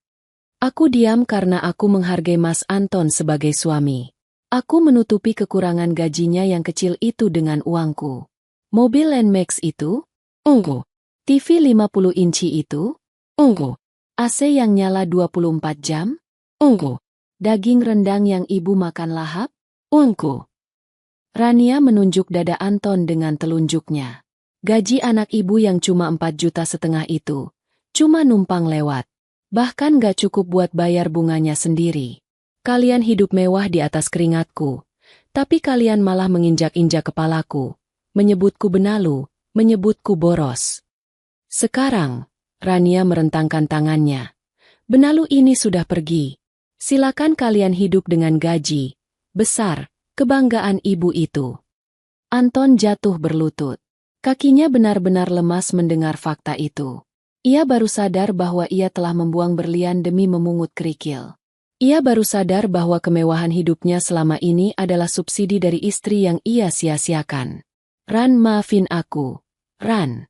Aku nggak tahu. Sumpah aku nggak tahu. Anton mencoba meraih kaki Rania. Rania mundur selangkah. Menghindari sentuhan itu seolah Anton adalah penyakit menular. Sudah terlambat. Mas. Surat sudah ditandatangani. Talak sudah jatuh. Kita selesai. Angin sore berhembus semakin kencang, membawa serta awan mendung yang mulai menggantung di langit. Seolah alam turut bersiap menangisi nasib 2 manusia yang kini terpaku dalam penyesalan di teras rumah kontrakan. Rania tidak membuang waktu. Setelah pengakuan yang menampar itu, ia memberi isyarat kepada Bayu. Mas Bayu. Panggil anak-anak gudang yang di mobil box belakang. Angkut semua barang-barang milikku sekarang juga. Perintah Rania tegas. Ternyata, di belakang mobil Pajero itu, sebuah truk engkel box sudah menunggu. 3 orang pria berseragam rapi dengan logo, Dapur Rania Group, di punggungnya turun dengan sigap. Mereka masuk ke dalam rumah, melewati Bu Marta dan Anton yang masih syok, dan mulai mengemasi barang-barang. Bu Marta melihat kulkas 2 pintu yang besar itu mulai digeser. Tunggu. Itu kulkas ibu. Teriak Bu Marta refleks. Naluri materialistisnya kembali muncul. Itu kulkas saya, Bu. Potong Rania dingin yang sedang mengawasi dari pintu. Nota pembeliannya atas nama saya. Pakai kartu debit saya. Silakan cek kalau mau. Dulu saya beli ini karena kulkas bawaan Mas Anton cuma kulkas 1 pintu yang sudah karatan dan gak dingin. Para pekerja terus mengangkut kulkas itu keluar. Lalu sofa empuk di ruang tamu. Lalu kasur spring bed kualitas hotel dari kamar utama. Lalu AC portable yang ada di kamar. Bahkan kompor gas tanam yang mewah di dapur pun dibongkar. Dalam waktu kurang dari 1 jam, rumah itu berubah drastis. Dari yang tadinya terlihat seperti rumah keluarga menengah yang mapan, kini kembali ke wujud aslinya. Sebuah rumah kontrakan petakan yang kosong, kusam, dan menyedihkan. Yang tersisa hanyalah karpet plastik tua milik Bu Marta, kasur busa tipis kempes milik Anton zaman bujang, dan lemari kayu partikel yang pintunya sudah mau copot. Ran, tega kamu, Ran. Anton menangis sesenggukan di pojok ruangan yang kini bergema karena kosong. Kamu ambil semuanya. Terus aku tidur di mana? Masak pakai apa? Rania menatap Anton dengan tatapan iba, namun bukan iba karena kasih sayang, melainkan iba melihat ketidakberdayaan seorang laki-laki dewasa. Loh, Mas kan punya gaji? Ibu kan manajer keuangan yang hebat? Sindir Rania telak. Silakan beli kasur baru, kompor baru, dan isi kulkas baru pakai uang sisa gaji Mas Anton yang 500.000 itu. Oh, maaf, sisa gajinya sudah habis ya buat beli token minggu lalu. Bu Marta mendekati Rania, Kali ini tidak ada lagi keangkuhan di wajahnya. Ia meraih tangan Rania, menciuminya. Rania, mantuku sayang. Ibu hilaf. Nak, ibu minta maaf. Jangan pergi ya. Ibu janji nggak akan ikut campur lagi. Ibu janji bakal masakin kamu tiap hari. Jangan tinggalin Anton. Kasihan dia. Dia cinta mati sama kamu. Cinta.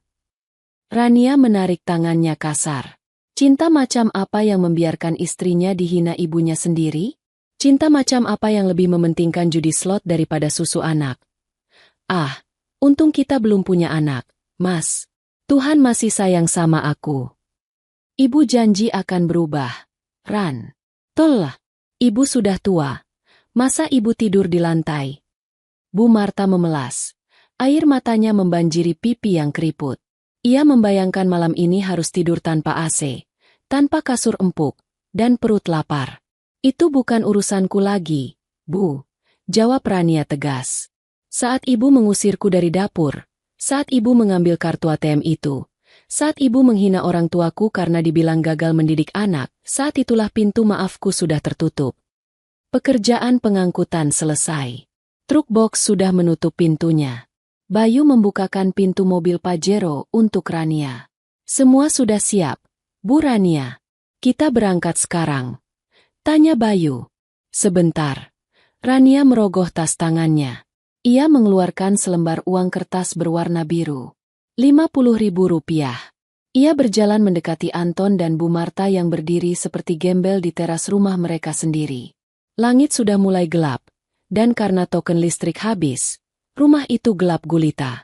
Hanya lampu jalan yang remang-remang menyinari wajah menyedihkan mereka. Rania menyelipkan uang 50.000 itu ke saku kemeja Anton. Ini, kata Rania pelan. Uang terakhir dariku. Cukup buat beli 2 bungkus nasi padang pakai ayam gulai di perempatan depan. Makanlah yang kenyang malam ini. Anggap saja salam perpisahan. Anton menatap uang di sakunya dengan gemetar. Harga dirinya hancur lebur menjadi debu. Uang 50.000. Itulah harga dirinya sekarang di mata Rania. Ran. Suara Anton tercekat di tenggorokan. Dan satu lagi. Rania menunjuk ke arah meteran listrik yang mati. Listrik mati, air mati. Kontrakan ini jatuh tempo seminggu lagi. Kalau aku jadi kalian, aku akan mulai berpikir mau pindah ke kolong jembatan mana, atau segera cari pinjaman lain. Tapi ingat, namamu sudah di blacklist by checking karena hutang pinjol tadi. Good luck, Mas. Rania berbalik badan, mengibaskan rambutnya yang indah, dan melangkah mantap menuju mobil mewahnya. Ia masuk ke dalam, duduk di kursi kulit yang nyaman, dan AC mobil langsung menyembur menyejukkan kulitnya. Dari balik kaca jendela yang perlahan naik menutup, Rania melihat pemandangan terakhir itu. Anton yang merosot duduk di lantai teras yang kotor, memegangi uang 50.000 dengan tatapan kosong, dan Bu Marta yang meraung-raung memanggil namanya di tengah kegelapan yang mulai menyelimuti mereka. Mobil Pajero itu perlahan bergerak mundur, lalu melaju meninggalkan pekarangan rumah. Rania tidak menoleh ke belakang lagi. Di depannya, masa depan yang cerah, bebas dari benalu, terbentang luas. Ia mengambil ponselnya, memblokir nomor Anton dan Bu Marta untuk selamanya. Di belakang sana, di rumah kontrakan yang sunyi dan gelap, suara jangkrik mulai terdengar, menemani 2 manusia yang baru saja sadar bahwa mereka telah membuang lubuk emas demi mempertahankan gengsi sampah. Malam itu menjadi malam terpanjang dalam hidup Anton dan Bu Marta. Malam di mana perut lapar dan penyesalan menjadi teman tidur mereka di atas lantai dingin yang keras. Tamat. Tamat. Tamat. Tamat. Tamat.